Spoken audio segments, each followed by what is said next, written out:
nos cantos ocultos de nossas mentes, onde ninguém mais pode ver. O inimigo inicia seu trabalho sutil. Os demônios operam com estratégia, nem sempre chegam com barulho e caos. Às vezes, eles se infiltram silenciosamente em momentos íntimos, especialmente através de nossos pensamentos. A masturbação, muitas vezes, não começa com o ato em si. Começa muito antes, com um olhar, uma lembrança, uma tentação plantada como uma semente. E onde essa semente cria raízes? Na mente, o verdadeiro campo de batalha. Satanás sabe que, se puder moldar seus pensamentos, poderá guiar suas ações. O diabo não precisa arrombar a porta da sua vida quando pode simplesmente sussurrar pela janela da sua imaginação. E quando você permite que imagens lascivas habitem sua mente sem controle, elas começam a crescer. Você pode pensar que é inofensivo. Apenas um pensamento passageiro, apenas uma fantasia. Mas os demônios usam esses pensamentos como anzóis, atraindo você, puxando-o para mais fundo, até que você fique preso em cativeiro. É por isso que a Escritura diz em 2 Coríntios 10:5 que devemos levar cativo todo pensamento à obediência a Cristo. Porque no momento em que paramos de guardar nossas mentes, damos passagem ao inimigo. A masturbação pode se tornar mais do que gratificação física. Pode abrir a porta para a vulnerabilidade espiritual. Os demônios exploram isso porque sabem que isola. Não é apenas um hábito pessoal. Pode se transformar em uma prisão particular. Eles não precisam de correntes em seus pulsos se já acorrentaram seus pensamentos. Uma vez que se estabelecem em sua mente, começam a sussurrar mentiras. Isso é normal. Todo mundo faz isso. Deus entende, mas essas não são as palavras do seu Pai Celestial. São a voz do inimigo, cujo objetivo é devorar sua alma fazendo com que o pecado pareça conforto. Quando a luxúria entra na mente sem controle, ela corrompe sua visão espiritual. Você para de ver as pessoas como Deus as vê. Você para de andar em pureza. Você começa a alimentar a carne em vez do espírito. Gálatas 5:17 nos lembra. A carne deseja o que é contrário ao espírito, e o espírito o que é contrário à carne. Vocês não podem servir a ambos. O inimigo sabe que, se conseguir manter sua mente cheia de luxúria, poderá manter seu coração longe de Deus. Esse é o método dele. Não a destruição instantânea, mas a concessão gradual. Você começa a tolerar certos pensamentos, alimentar fantasias, pular orações porque se sente indigno, evitar as escrituras porque a culpa o oprime. Lentamente, seu fogo espiritual se apaga. O plano do diabo não é apenas tentar você, é separá-lo de Deus. A masturbação pode parecer uma libertação física, mas espiritualmente ela drena sua força, sua confiança, sua clareza. No entanto, não precisa permanecer assim. Deus não o deixou impotente. Ele lhe deu uma armadura para lutar. Começa com a compreensão de que o inimigo está usando a luxúria como arma contra você. Então, você recupera seu terreno mental, preencha seus pensamentos com as Escrituras, rejeite as mentiras, leve seus desejos ao Senhor e deixe que Ele os transforme. Romanos 12:2 nos diz para sermos transformados pela renovação da nossa mente. Essa é a chave. Você não vence a tentação se esforçando mais, mas pensando diferente. A batalha começa na mente e a vitória também. Quando você entrega seus pensamentos a Cristo, você fecha a porta pela qual o inimigo está tentando passar. Você escolhe a verdade em vez da mentira, a pureza em vez da transigência, a liberdade em vez da escravidão. E fazer essa escolha diariamente, em espírito de oração e intencionalmente, é o que leva à liberdade espiritual duradoura. Sua mente é solo sagrado. Guarde-a como se sua vida dependesse dela, porque espiritualmente depende. O pecado raramente destrói uma vida de uma só vez. Ele a desgasta pedaço por pedaço, hábito por hábito. A masturbação, quando feita em segredo e repetidamente, torna-se mais do que uma luta pessoal. Torna-se uma fortaleza espiritual.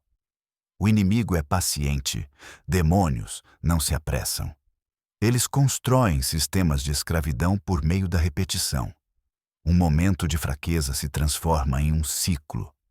O ciclo se torna rotina e, logo, se torna parte da sua identidade. O perigo não está apenas no ato. Está na entrega silenciosa do território espiritual ao longo do tempo. Cada vez que você cede sem arrependimento, você coloca mais um tijolo no muro que o separa da intimidade com Deus. A princípio, você sente convicção, uma profunda tristeza em seu espírito. Mas se ela persistir, essa convicção desaparece. Você se torna insensível ao seu peso. E é exatamente isso que o inimigo quer, que seu coração esfrie em relação àquilo que um dia o quebrou. Os demônios entendem a monotonia espiritual. Eles não apenas tentam, eles dessensibilizam. E quando isso acontece, você para de orar com paixão, para de adorar com fogo, vai à igreja, mas seu coração se sente desconectado. Você ouve a palavra, mas ela não toca mais profundamente. Por quê? Porque o pecado repetido sem arrependimento se transforma em ruído espiritual, abafando a voz de Deus e deixando você confuso, frustrado e distante daquele que anseia por restaurá-lo. O inimigo não trabalha sozinho. Ele usa a cultura, a mídia, a música e até mesmo a sua solidão para reforçar o ciclo. Ele torna o pecado fácil, atraente e conveniente, mas esconde o dano que ele causa à sua alma. Cada vez que você retorna àquele lugar oculto de concessões, sua confiança em Cristo se erode. Você começa a duvidar do seu chamado, acreditando que nunca será livre. E essas mentiras se tornam o alicerce da fortaleza que ele está construindo. Mas Deus não o criou para viver preso à vergonha e ao silêncio. Você nunca foi feito para ser prisioneiro dos seus desejos. 1 Coríntios 10:13 diz: Não veio sobre vocês tentação que não fosse humana, e Deus é fiel, Ele não permitirá que vocês sejam tentados além do que podem suportar. Mas, quando forem tentados, Ele também proverá um escape para que possam suportar. A questão é: você aceitará? Romper o ciclo exige mais do que arrependimento, exige arrependimento. Não uma culpa superficial por ter sido pego, mas um afastamento profundo e sincero do pecado. Também exige disciplina espiritual, oração, jejum, imersão na palavra de Deus e encher sua mente com a verdade. A liberdade vem quando você expõe a mentira. O inimigo prospera nas trevas, mas no momento em que você traz sua luta à luz, por meio da confissão, da prestação de contas e da verdade, o poder começa a se dissipar. Tiago 5:16 diz: Confessai os vossos pecados uns aos outros e orai uns pelos outros para que sejam curados. A cura não é apenas possível, ela é prometida quando você anda na verdade de Deus. Não deixe que a repetição se torne sua ruína. Não deixe que sua luta se torne sua identidade. Cada ato de entrega a Deus derruba os muros do inimigo.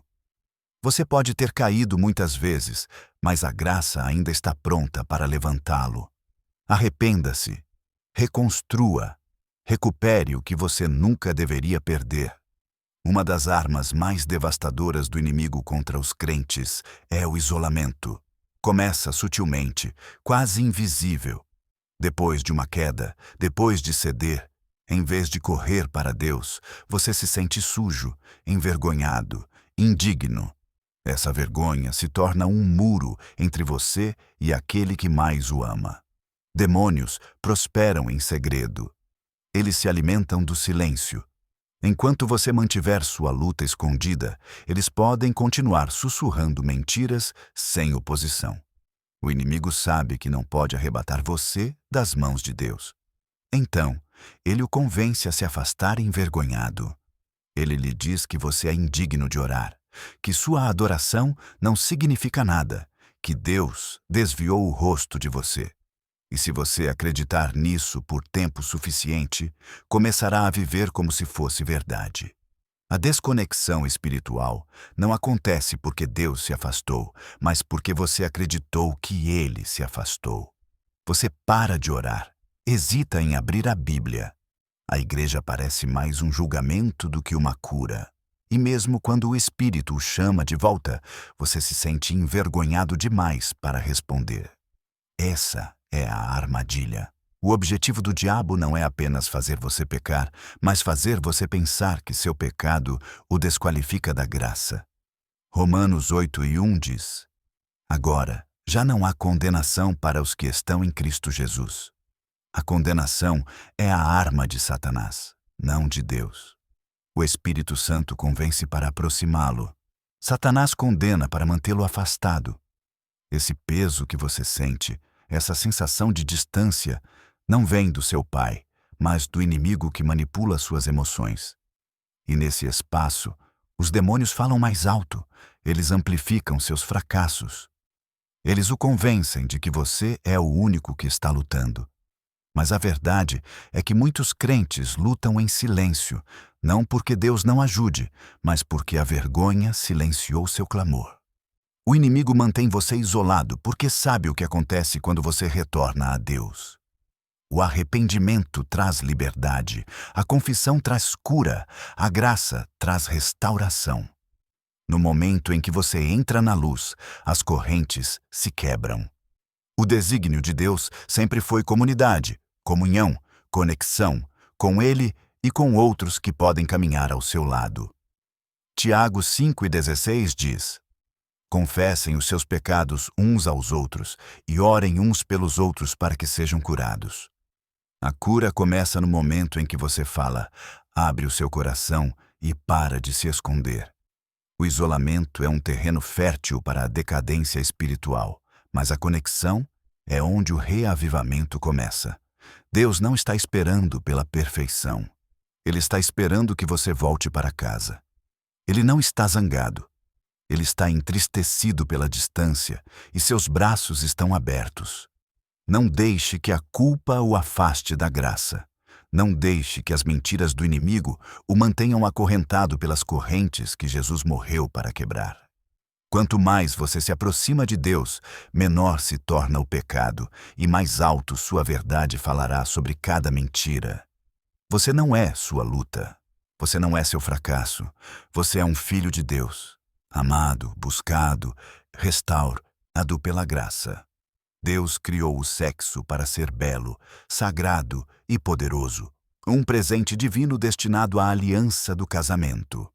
Mas os demônios distorcem esse presente como uma ferramenta de autogratificação, distorcendo não apenas nossas ações, mas também nossa compreensão do amor, dos relacionamentos e da pureza.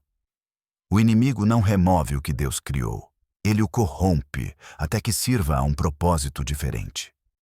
A masturbação alimentada pela luxúria e pela fantasia muda nossa perspectiva da verdade de Deus para a versão falsificada do amor no mundo, que diz que a intimidade pode ser egocêntrica, o prazer pode existir sem responsabilidade e o desejo não precisa de limites.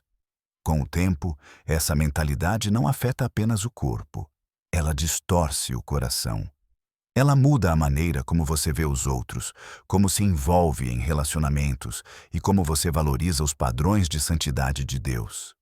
O inimigo quer que você pense que a pureza é ultrapassada, restritiva, que seu corpo é seu somente para você fazer o que quiser com ele. Mas as Escrituras dizem o contrário. 1 Coríntios 6:19-20 declara: O corpo de vocês é templo do Espírito Santo. Vocês não são de si mesmos. Vocês foram comprados por um preço. Portanto, honrem a Deus com o corpo de vocês. Quando vocês se entregam à autogratificação lasciva, estão fazendo mau uso de um vaso comprado pelo sangue de Cristo. Os demônios usam isso para afastá-los dos propósitos mais profundos de Deus. treinando seu coração a buscar alívio rápido em vez de intimidade duradoura, ego em vez de aliança. Muitos presos nesse ciclo acham mais difícil formar relacionamentos profundos e piedosos. O inimigo usa essa distorção para impedi-los de amar plenamente os outros e receber plenamente o amor de Deus. E isso não se aplica apenas aos relacionamentos humanos. Quando sua visão de pureza é distorcida, sua visão de Deus também muda. A santidade parece um fardo em vez de uma alegria. A adoração parece vazia. Você se sente indigno de ouvir a sua voz ou de estar em sua presença. No entanto, mesmo na distorção, há esperança. Deus fala a verdade em vez de mentiras. Ele demonstra amor verdadeiro, sacrificial, paciente, santo. Ele demonstra intimidade como um reflexo de seu relacionamento com seu povo, não apenas um momento fugaz de prazer. Retornar ao desígnio de Deus não é apenas dizer não ao pecado, é dizer sim a algo maior. É preciso intencionalidade para reeducar seu coração, as Escrituras para renovar sua mente e o Espírito para purificar seus desejos. Você pode viver livre de distorções. Você pode amar com pureza. Você pode andar na alegria do desígnio de Deus. Não deixe o inimigo distorcer o que Deus fez para o bem. Recupere sua identidade, pureza e propósito. Porque quando você anda na verdade, as mentiras perdem o poder. Um dos perigos mais negligenciados da masturbação é como ela gera dependência, não apenas do ato, mas da fuga emocional e mental que oferece. O que começa como uma breve liberação física pode rapidamente se tornar uma ferramenta de enfrentamento para a solidão, o estresse, a tristeza ou o tédio. Com o tempo, esse hábito se transforma em uma muleta espiritual. Os demônios sabem como tirar vantagem desse padrão. Eles esperam pelos momentos em que você está mais vulnerável, após o fracasso, durante a dor emocional, em períodos de secura espiritual, e sussurram: "Isso vai fazer você se sentir melhor." Mas é mentira, é uma armadilha disfarçada de alívio. Sempre que você confia em algo diferente de Deus para preencher seu vazio, você cria uma dependência espiritual que leva à idolatria. Sim, até mesmo algo oculto como a masturbação pode se tornar um ídolo. Não porque você se curva a ela, mas porque a coloca acima da obediência, acima da rendição, acima da vontade de Deus. Você começa a se voltar mais para ela do que para a oração. Você a deseja mais do que a palavra. Com o tempo, ela se torna sua fonte de conforto, em vez do Espírito Santo. Os demônios usam essa dependência para mantê-lo espiritualmente fraco e emocionalmente instável. Eles sabem que, se você nunca aprender a buscar conforto em Deus, sua fé nunca se fortalecerá. Se toda vez que você se sentir sobrecarregado ou solitário, correr para o pecado em vez do Salvador, seu espírito permanecerá desnutrido, isolado da fonte da verdadeira força. Quanto mais tempo isso continuar, mais difícil será até mesmo enxergar o ciclo pelo que ele realmente é: escravidão. Jesus disse em João 10:10: "O ladrão vem somente para roubar, matar e destruir. Eu vim para que tenham vida e a tenham em abundância." A missão do inimigo é roubar sua paz, matar sua paixão e destruir sua conexão com Deus, muitas vezes por meio de batalhas sutis e particulares que ninguém mais vê. Se ele consegue mantê-lo preso a algo que lhe dá conforto temporário, ele pode impedi-lo de buscar a alegria eterna de andar no Espírito. Romper com essa dependência começa com uma mudança de mentalidade. Perceber que o verdadeiro conforto vem da presença de Deus, não de um momento de fuga. A verdadeira cura não se encontra em um prazer passageiro. Ela se encontra na obra profunda do Espírito Santo. Isso significa que, quando você está estressado, você ora. Quando se sente solitário, você adora. Quando é tentado, você corre, não para o pecado, mas para os braços do Pai. Quanto mais você se treinar para buscar a Deus nesses momentos, menos controle o inimigo terá. Não se trata de fingir que você não é humano. Trata-se de deixar seu espírito guiar sua carne. O inimigo quer que você seja reativo, movido pela emoção, alimentando desejos, correndo no vazio. Deus quer que você seja proativo, ancorado na verdade, guiado pelo Espírito, caminhando em liberdade. Essa liberdade vem ao quebrar a dependência e substituí-la pela disciplina. Você nunca foi criado para ser escravo dos seus impulsos.